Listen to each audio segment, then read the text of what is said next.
All right, we're going to go ahead and get started here for today's the kickoff of the spring 2025 International Leadership Series.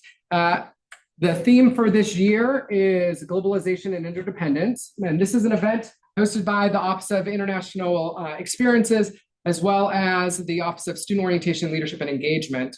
And we jointly look at different elements of global citizenship. As an international university, our hope is that students are able to gain the elements of global citizenship by the time that they leave TAMU. And we looked at and have looked at historically different elements of it, and you can find more information at Oxfam. There are more than the elements listed here. We've looked at sustainable development, human rights last year, peace and conflict, power and governance. And then this year, we're looking at globalization and interdependence, right? And so this is part of our International Leadership Fellows program. If you're interested, there's going to be a QR code here on the screen in a second to become a part of this program. It's one of the leadership programs here at TAMU that if you complete the program, attend 5 out of the 6 lectures. There's 3 in the fall, 3 in the spring. So attend 5 of the 6 or watch them online because we also record them. You can be an International Leadership Fellow and have a medal when you graduate here from TAMU. So we do encourage those that are interested to go ahead and sign up to be an International Leadership Fellow. It is a program, again, that has been longstanding here at the institution. So to start things off, I'm going to at least begin to talk a little bit about some of the framework that we from our office are hopeful that students are able to kind of get into a little bit here. Globalization, the way that we're defining it, is the economic, social, and political integration of people across the world, right?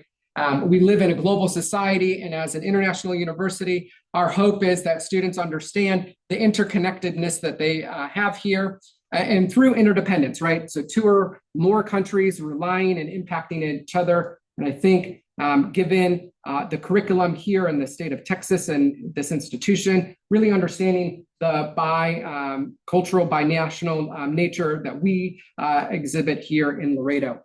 So what are forms of interdependence? Economic, environmental, social, and political. These are just 4 ways that we can be interdependent on 2 different countries. And so what we're going to do here is turn it over, and I just need to exit out here real quick. We're going to turn it over to our speaker for the day to focus on you. The font's got strange. No. This is me. So this is my on my end. So I'm going to just quickly continue to move it over. I'm going to. Okay. Yeah, no, we're good. I just need to swap. There we go. So we're going to turn it over to Dr. Andrew Hilburn to talk about land, energy, and location extractivism across Mexico and along the U.S. border. So let's give him a welcome to the stage here. And I think this is you, yeah? Perfect. Thank you.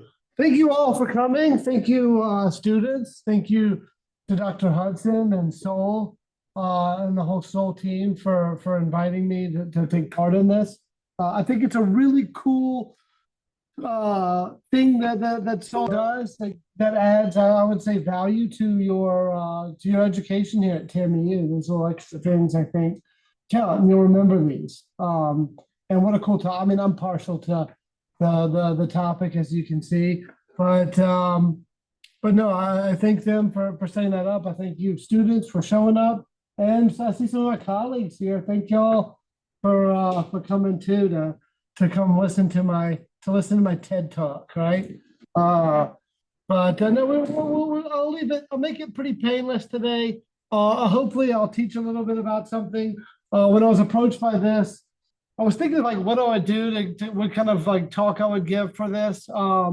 And I found kind of a general concept under which you could file my most recent couple years of research, this notion of extractivism, and sort of hopefully an interesting way that you can look at those various themes that Dr. Hudson pointed out, the social, the political, the economic, and the environmental. I think when we think about extractivism, what you're going to learn about it, shows that it sits at the nexus of those four kind of ideas, topics, themes, approaches. Themes, I guess, would be the best word for that. So yeah, today it's basically like some research I've done in the past and show how that applies to us thinking at sort of global, regional, and local scales. What we do, how we live, how we see, what we tolerate gives us the world we got right now. Okay, that's gonna be what I'm gonna talk about today. As you can see here, we're talking about extractivism. I don't know if my pointer, it doesn't really work, I don't think. It's not on. Oh, that's true. You have to turn things on. There we go. Thank you, Dr. Hadley. So cool. So we'll talk about this. Well, look at this. You're like, how is this an indicative slide for starting off a talk on extractivism?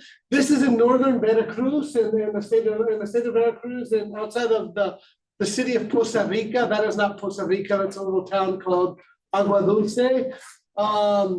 And this should be or was at one time rainforest.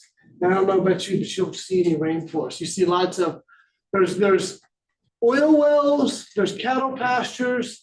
This is an orange grove, and you see some agriculture going on around there. This area is famous. Who here likes to eat tamales during like the Christmas time? Or hell, anytime, right? Right. This place is known for exporting the leaves, the corn husks that you wrap them in. The corn that they grow here is famous for that. I don't know why, but it is. It's the only place where you'll see people actually saving them and stacking the corn husks. Kind of interesting. All right. So we'll get into this. That's not working, but that's okay. Well, that's all right. So questions we're going to ask today and try to answer. What is extractivism? What is a resource? What are their ties, or what is extractivism's ties to Mexico and the border? I don't know why they got kind of cut off right there. And why even think about all this, right? Cool. So the first thing I want to talk about is what is extractivism? You're like, ugh, he's got definitions, right? Ew, I didn't want to learn anything. I wanted to sit back and see a talk. Well, I figured I should like give you a basic definition of what that is. But it's a way, it's basically extracting, expropriating, taking out natural resources or resources in general, if you take a more broad approach, and selling them on a global market, a form of accumulation, if you want to use good old classic Marx economic terms, right? It comes from the word extract, and we all kind of have a good idea of what that means. Chagnon et al. 2022 kind of comes up with this. This is kind of cool. It involves appropriation of natural and human resource wealth. That kind of undermines its own existence in many ways, right? Damages or depletes the source. It's always premised on capital accumulation, the centralization of power, and it also kind of reproduces inequality, in other words. And if you want to think about it, this is kind of where it gets a little geographical. You can think about it as resource and wealth flows, like we have here. This is an oil well in northern Chiapas on a project, kind of in another oil-producing region of Mexico, where I've done research in the past. And what's interesting about thinking about extractivism is that last bit talks about, we're pulling stuff out of the environment, we're selling it, right? Who gets what and who pays for what, right? In terms of the consequences of that activity, because oftentimes extractivism is associated with ecological ruin, but sometimes in many places economic ruin as well. All right, cool. Second thing I want to teach you about what it is today. We'll get more into these. Are resources, right? We have right here a lump of coal, right? Is coal a resource? Yeah, right? How so?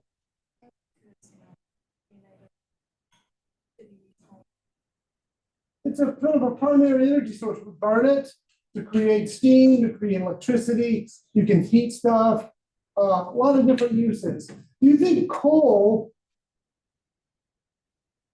2,000 years ago had a resource, was a resource? Why not? Why not? You can have a reason to use it. So there's a use value attached to it. Yeah, thank you on that. For very much so, right? So it's this. This is what Gavin Bridge, a famous geographer, a resource geographer, and one of those papers that people cite, myself included, like it's been cited like 1,000 times. I don't know. It's ridiculous. I want one of those. I'm not good enough to make those papers. So, but it's a cultural category defined based on that we apply to something that has a use value to society. Right? There's another one. UT professor back in the day, Eric Zimmerman, has like a really cool quote: "Resources are not; they become." Right? They're contingent upon some sort of value. All right. I lied. There's another term I'm going to talk about. Neo-extractivism. This is a newer term talking about extractivism, but extractivism couched in sort of pro-development lingo. So language where, yes, extractivism might be bad, but we're going to apply the money towards bringing poor people out of poverty, right? Or giving back to the country from which it is taken. That's kind of a newer term. We'll talk about that as well. Many people criticize it.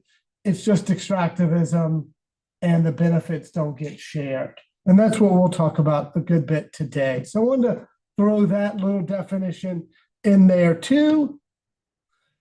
And why are we even talking about this?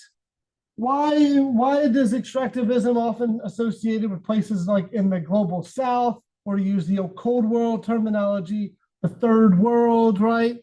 Or the developing world, AKA why bad, right?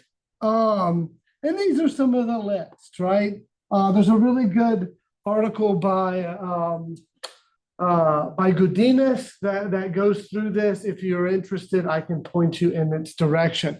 But we're going to talk about 3 of these today. The elite capture of the resource, the social and environmental injustices from that aspect of these extractivisms, and sort of foreign outside control rather than sort of domestic control, which, ostensibly one thinks is better in a general societal sense. All right, so we're going to look at 3 things.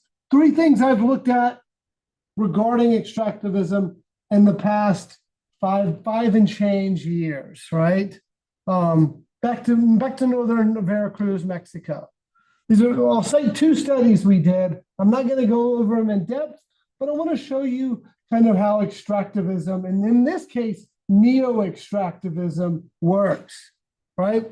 All right, Mexico, right? Awesome, great place. There it is. Some of y'all might be like, it's all right. I think it's cool. All right, there's Mexico. There's the Tampico Misantla, what'd you call it, basin? It's a large oil-producing geological basin in eastern Mexico that almost comes up to here we are in Laredo, right? But we were right here. This has historically been kind of the land breadbasket for Mexico's oil and gas. Offshore has been kind of its golden goose lately, but in terms of going all the way back to the early 20th century, this has been kind of Mexico's Texas, where the oil and gas comes from.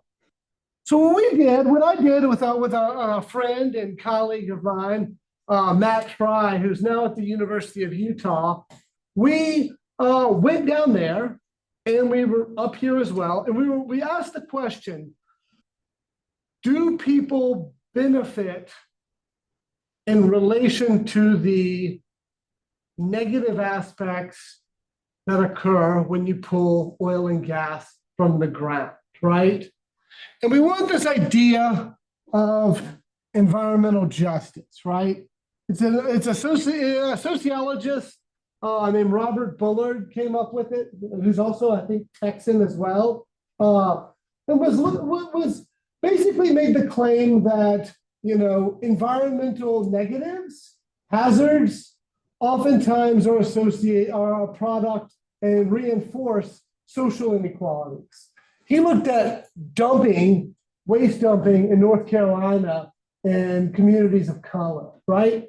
So we were going with this idea and asking, do people in these oil-producing communities suffer more than, obviously, because there's a lot of negative aspects of oil and gas extraction, but do they benefit in any meaningful way? All right. So we first did a GIS analysis. If you want to learn more about GIS, come talk to me. It's a good way to tell stories from the get-go. Part of this study was to say GIS can't tell you everything. That's and it's true. But it's a good way to give kind of an overview. So we got wells, right, and communities, and we did research on what is the area of impact around wells, whether or not it's air pollution, water pollution, contamination risk, noise. And there we settled between 1 kilometer and 2.5 kilometers from the literature based on that. So we made a buffer around those wells, and we looked at the communities within them, right? And we asked them, do people in those communities affected, are they worse off or better off in terms of social indicators, right? I don't know, dirt floors, basic kind of household, bathroom, electricity. And then there was this index of marginalization. And so we asked the question, who's affected more, those within or those without? And it turns out we did not get the answer we expected.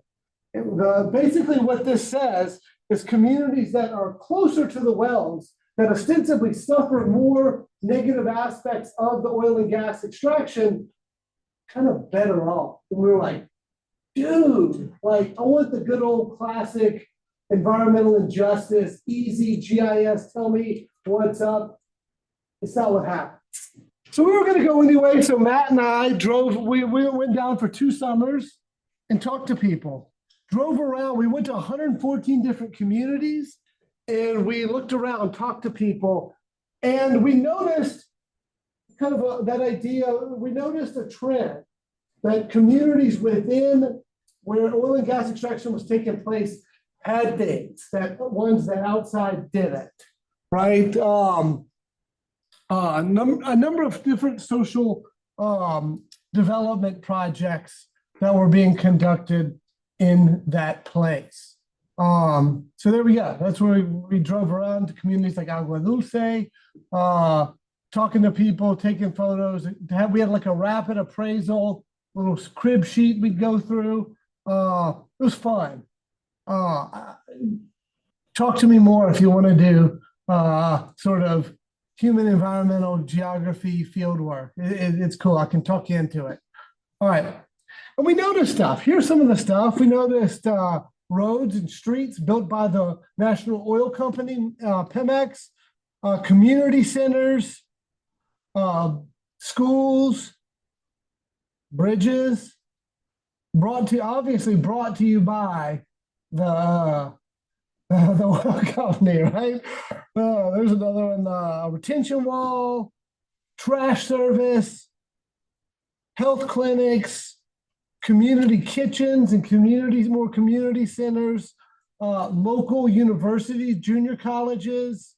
And even in this community, they had an ambulance service brought to you by a Dutch firm and Pemex. The problem was, is it staffed? And they're like, no, but we have an ambulance. And they were like, okay, cool. And so, yeah, you can get to where I'm kind of heading here.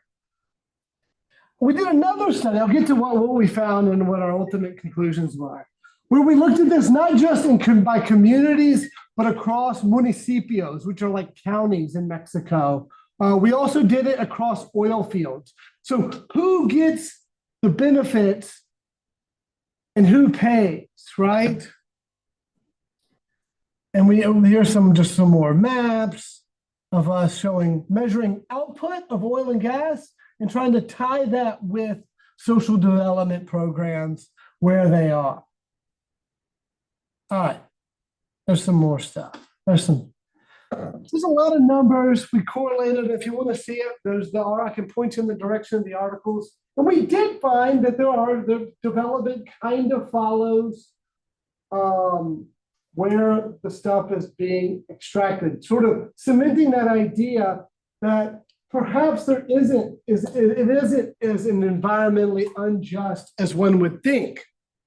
But then if you look and we talk to people, most of this, and this is where we critique this, and this is where we say, actually the numbers and the quantitative approach and the GIS approach kind of lie or don't fully represent the facts. And it's in basically the things that they provide. And many times, much of the development is oriented towards the goals of the energy company looking to get them out, streets, roads, infrastructure like that. So it's not really so much development as extractive infrastructure being sold as local development. And a lot of the stuff they were building in these communities, the stuff the government, the state already provides, or in some cases should provide. So in that sense, hold on. The costs, the negative outcomes of energy that are carried by these communities are far more than they benefit, right? So like, look at this guy.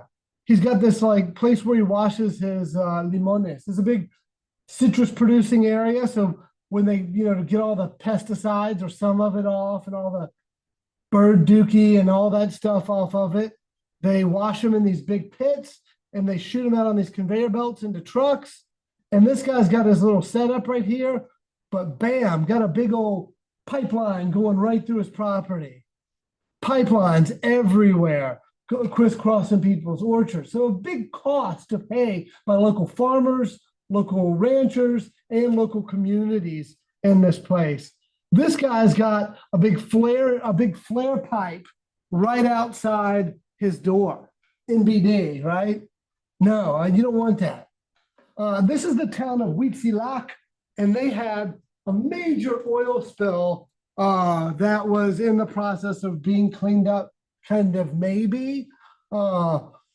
So one would argue, and we kind of argue in a sort of a soft manner, that in many ways the benefits don't really outweigh the costs of this. And that's been largely a criticism of neo-extractivism. And also, in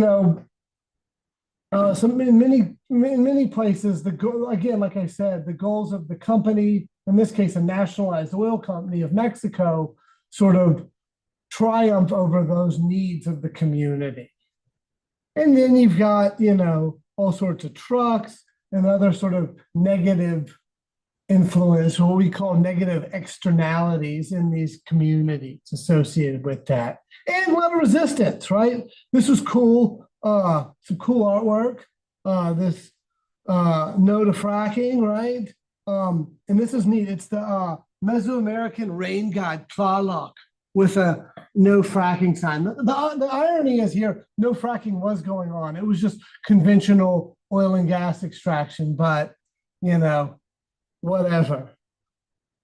And damage to cultural resources. This was some sort of Mesoamerican village site that had a big blower station from Pemex, like almost adjacent to it, that, subsurface oil rights kind of triumph over cultural heritage rights too in Mexico. All right. Interesting, I guess. How we doing for time? Good, right? All right, cool. Any questions before we move on? All right. So it's one form of extractivism. So it's basically like saying, you know, if this is going to occur, if this is part of the normal doings of business, of society needing energy, right? In this case, this resource, oil and gas. Who pays for it, right? Who benefits from it? That was sort of the question. And obviously you can sort of intimate that, you know, small towns, communities where these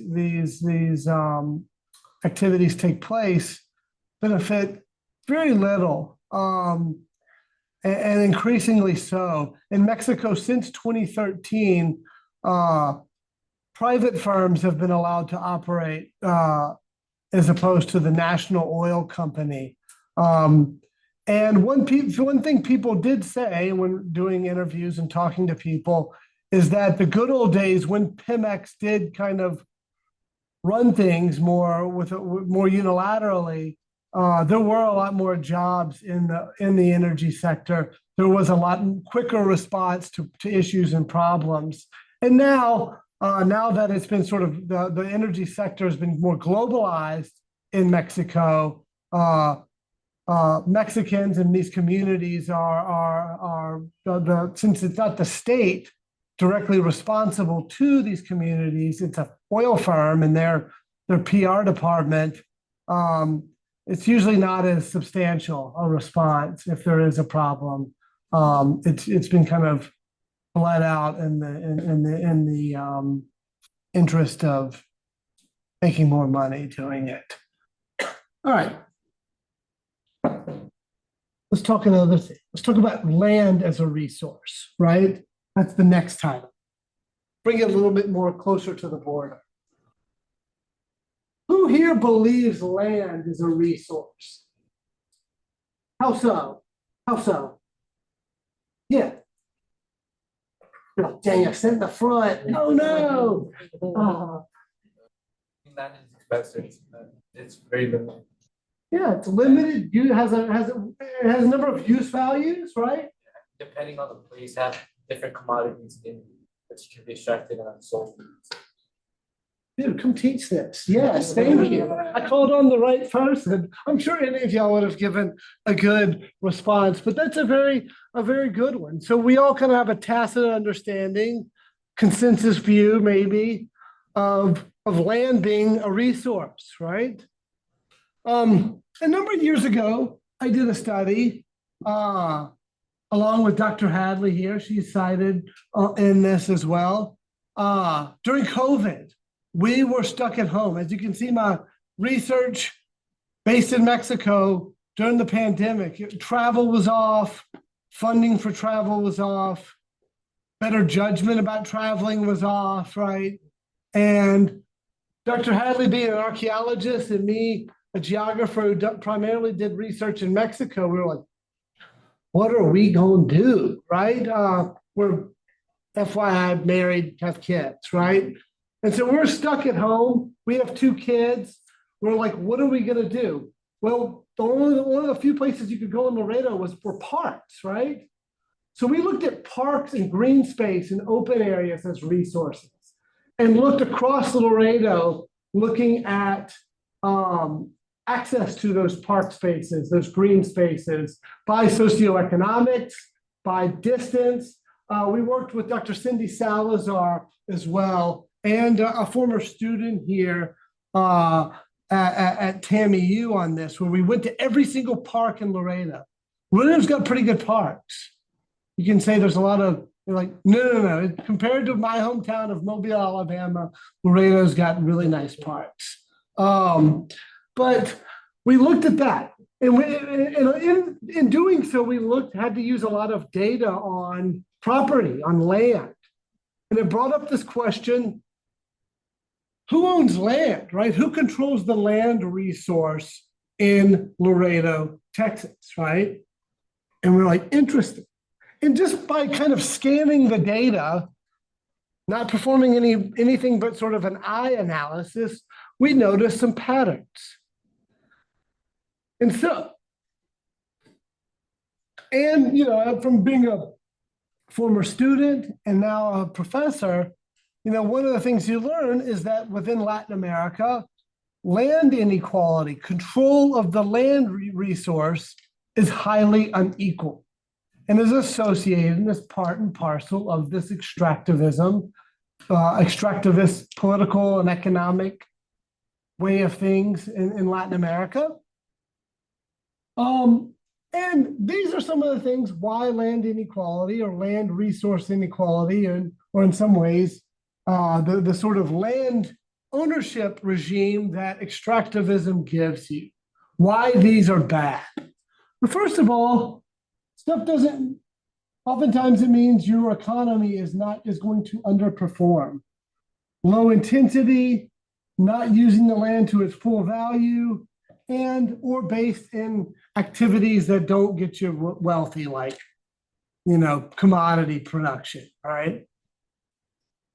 And also, this kind of can breed this ownership or elite capture of one single resource can exclude people from politics, consolidate the power consolidation, and exclude people from resources. That was one of the, y'all remember your history, one of the drivers of the Mexican Revolution was tierra y libertad, right? This desire to have land amongst the majority of Mexicans who did not have it. I think it was, Dr. Hazelton could probably give me a better figure, but what, about 9%, 8%, single-digit percent of the population in Mexico prior to the revolution controlled, the vast majority of land resources in Mexico.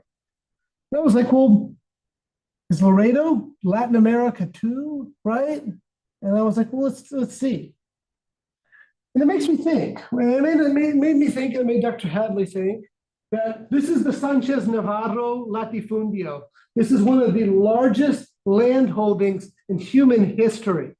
Like, it would make a Roman emperor weep with jealousy, right? So whenever we think of latifundismo or large-scale land holdings, we often think of like northern Mexico, right? But also maybe in Texas. There's a rare bluebonnet you see in the wild. This isn't a suburban development in Laredo. So we wrote this paper, got it published a year or two ago in the Journal of Latin American Geography. And there we go. I just kind of went over that. I'm going to skip through this for the sake of time. I'm going to talk about land being a resource. I kind of talked about that. I threw that in there. So if you think about land as a resource, it could be real estate, minerals, other things. And so how do we do it? Well, we looked at who owned it and used this metric called a Gini index. Who's heard of a Gini index before? Raise your hand. See a couple of the sociologists, my colleagues, but for those of y'all who don't know, it's a lot of words. Don't read that, all right? The important thing is it's a measure to show complete equality or complete inequality. A Gini index, if we had $100 and 100 people in this room, we all had $1 each, that's a Gini index of 0, right? If I had the $100 and y'all had nothing, that's a Gini index of 1, right? Within this classroom. So we're like, let's apply this to acreage and the market value for all the land in Laredo and all the land touching it, right? And see what it is. I was thinking it's probably unequal, but we'll see. And so these folks, Zhang, Benra, and Noelwal from Chile, came up with this idea, this kind of scale of looking at how to judge a Gini index. Anything over 0.6 is like crazy unequal, right? And we started looking at the way Laredo's land is parceled out. And there's a lot of echoes from the colonial era. In fact, if you've taken Dr. Hazelton's class, sorry to pick on you, Andy, or or Dr. Thompson, you're going to talk about the porciones, right? The Spanish land grants, where they would measure it out in the very scientific measuring system, the vara, right? You would get 800 varas or 1,000 varas on the river and like 20,000 varas inland. So you get these weird, long, big parcels that people control. All right, so we'll talk more about that in a second. Cool. So how to define land inequality? The resource, we looked at all the land, we calculated Gini indices on it. All right, and this is what we found. So of all the different land use types, those are what those codes are. Look at C, D, and E. Those are all the land that could be potentially, has some already not used land, the kind of future of land use right in town to be developed. And we have C, D, and E, right? That's vacant land, agricultural land, or farming or ranch land. Stuff that could be used as the most flexible land resource use value. And we have 0.98, 0.95 for ones within the city, or ones out just outside the city is 0.94. If you throw them all together, you have 0.98. Meaning 0 is if we have the $100 model here, if we all have $1, that's 0. If I'm going to pick Dr. Breen, I'm going to point to you, has the $100. That's a Gini index of what, right? Sorry, I didn't mean to do that. You gotta always have like a Mr. Burns. I don't know. All right, cool. And there's other ways to show it. Same thing with market value. If you total the value of the actual land, it's highly unequal as well. All right. So how then? Well, one of the things I talked about, and we kind of mentioned earlier, just the way the land was laid out during the colonial era, during what you would call a time where kind of an earlier form of extractivism, taking land-based resources, in this case, the sort of monte, as fed through the bodies of sheep or cattle to be sold in markets outside of Laredo. How it was laid out during that. So you see these big long parcels. This is cool data. You can look at where you live today on the GLO website in Texas. I live in a porción that was formerly owned by this one. I think it's right. No, sorry, it's Maria Jesus Sanchez. They're long gone. She doesn't own it anymore. If you're like, that's my great grandma, sorry, she sold it. It's gone. Those are the original ones, right? And these weird ones were once parceled out by the railroads, but they're huge. All right. And originally, people here, the original owners, dueños of those porciones, were native South Texans of Mexican descent. And they held on to their land long after the Texas Revolution, in contrast to many other parts of the state where migrants from other parts of the U.S., the Anglos, oftentimes took over Tejano land through coercion, through violence, or just through square deal, whatever, right? But that persisted much longer. Tejano control of the land base here in Texas up until the early 20th century, when truck farming, big ranching interests, and merchant capitalists started to come to Laredo at that time. And then they had a big oil boom. So, the towns of like Mirando City and Bruni, those popped up, bringing in further capital, bringing further demand, bringing people with money looking to purchase land, to get in on the resource boom at that time. And so that's kind of when we saw that 10-year change. And as a result, Webb County, where we live today, has 5 of the landholders in the 2021. You can probably look it up. It's probably the same today. This is when we did it for the paper. in the Land Report 100. We have the 12th, the 38th, the 41st, the 58th, and the 84th largest landowners in the US, right? So you can see on this chart who owns Laredo by different sort of factions. You can see right here throughout Webb County, the various factions that own land as well. And these are all public records. And again, I don't want to state the case to vilify anyone here. These are, these are legally held lands by private firms, or some by sort of family firms there. And we're actually we're right here at TAMU. Where? Right there. Okay. And so how has this persisted? What are some of the drivers of this, right? It's not ranching anymore. It was originally, right? You need big spaces to do that. As you can see, ranching has kind of declined in Laredo and Webb County for the past going on almost 30 years. Hunting concessions have become more lucrative, thereby giving sort of a justification for those larger land holdings. It's big money, so you can see here. Oil and gas, right, are also very key to that. Whereas you can see, oil and gas have always been important in terms of the region's economy, the land-based economy here in Texas and especially in Webb County.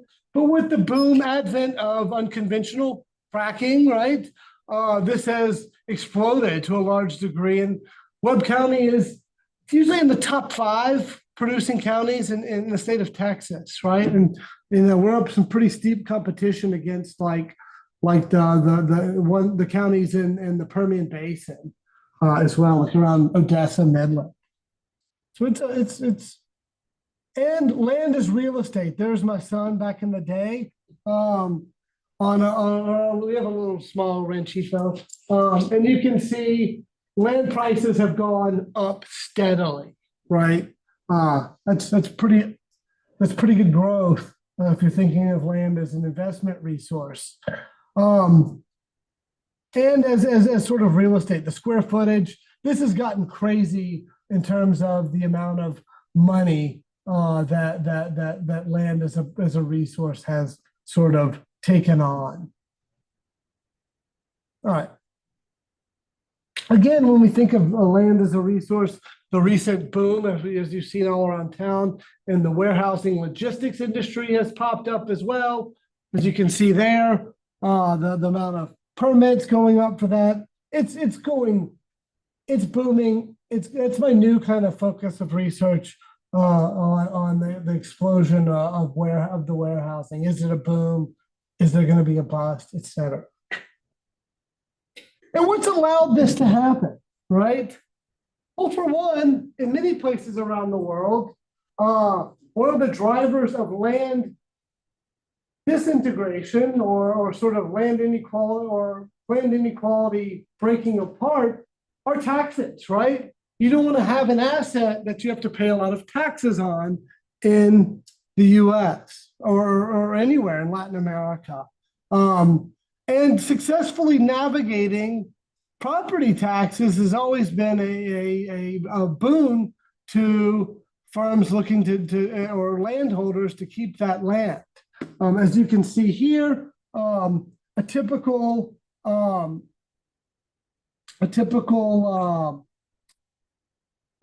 2-bath house, annual taxes, it's about $4,000, for residential. But through an agricultural exemption,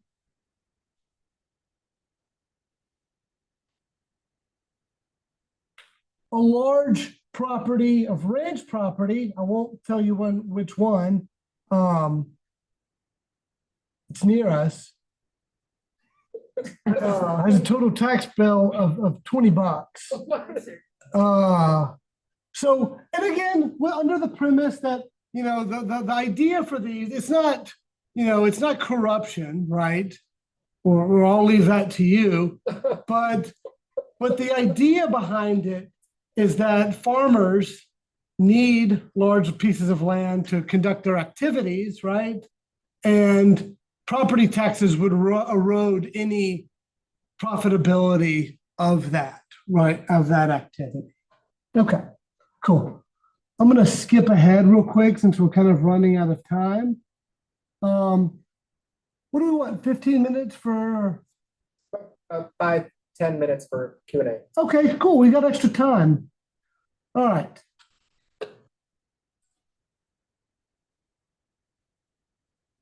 So these are some of the ideas of what we were talking about. How the large land holdings that were originally plotted out back in I think it was 1767, about 12 years after Laredo was founded. The successful navigation of all these different land resource shifts, from ranching to farming to now oil and gas, hunting and real estate, have kind of helped these large land portfolios keep going on, right? And if we want to think about it in a broader social sense, right, there are large amounts of money being made from these activities, but Laredo still continues to underperform, right, as a social science in terms of economically, in terms of people's standards of living, right? And that's what, as a social scientist, as a geographer, interests me. The last thing I want to talk to you about for the next, 3 or 4 minutes is my current research project about who controls Laredo's trucking industry. Big business. A lot of port activity. Laredo's the biggest port. I'm going to kind of race through this. But it's no lie that Laredo is, a driver of transcontinental and global trade, right? It's an important node. A lot of goods, services, and capital are cycling through this town, right? We got new interstates, we got the new bridge. And so I use some of that same data to see who owns the trucking.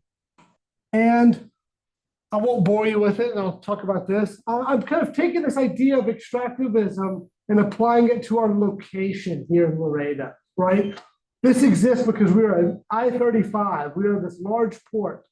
And what I've noticed through my research is that ownership of the logistics industry, especially in this case, warehousing, has originated as local and kind of northern Mexican and South Texan firms, right? In the past 20 and 30 years, we've seen a switch to larger national and global firms, to where, at the extent, if you trace where the money's going, and I'll go here, they're getting bigger. The warehouses are getting bigger. But here's the map I want to leave y'all with. Sorry, it's blocking it. Some of the largest firms still are local, but you still, like Laredo here, but some of the biggest firms that control the warehousing are from other parts of Texas and other parts of the US. If we're sort of seeing our location, the value of our location, the use value of our location as a border city is being sort of exploited, extracted, and sold off and transported around the country, I guess, in this case. All right. Does anyone have any questions? Thank you.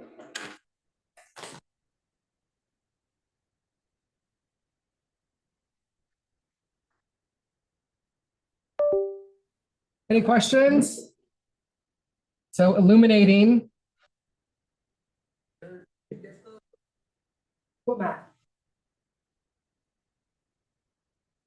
That's a good thing. That's the thing. If you want something cool, you gotta make it yourself. But that data is publicly available.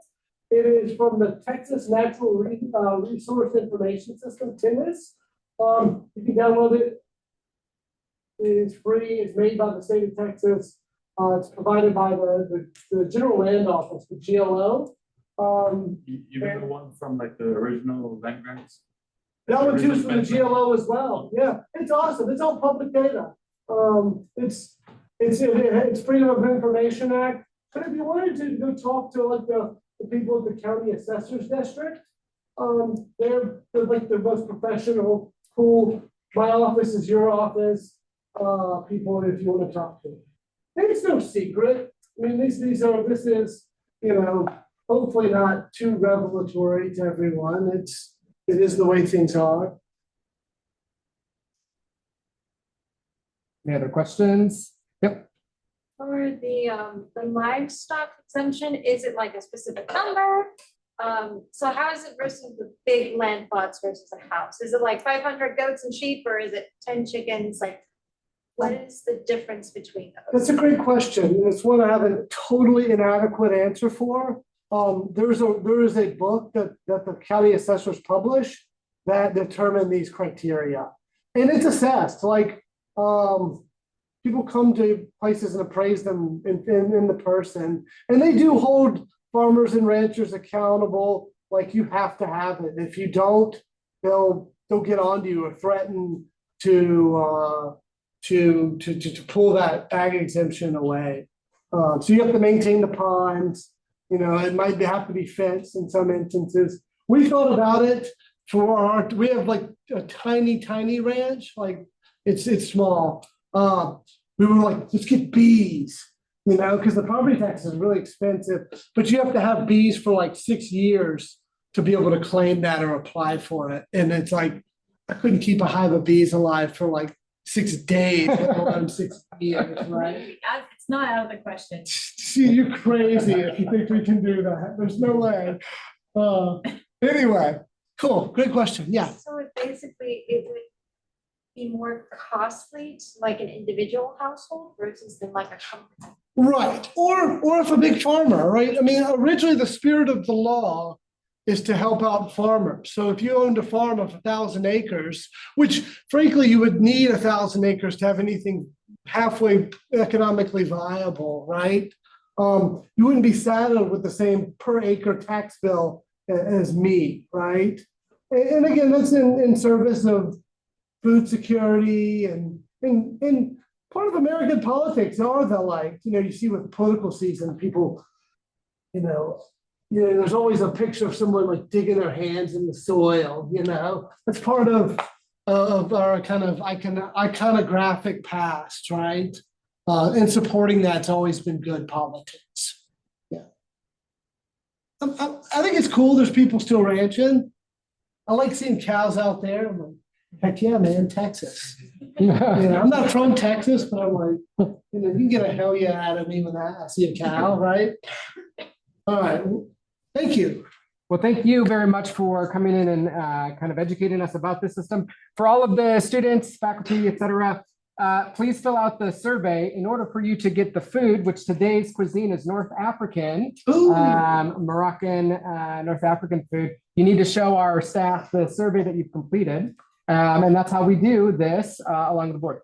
We will have another one of these in March, and it will be on literature across Mexico and Latin America as part of this with Dr. Racine. So for those of you who are interested in coming in again, we look forward to seeing you. Thank you all. Have a great rest of your day. Thank you again.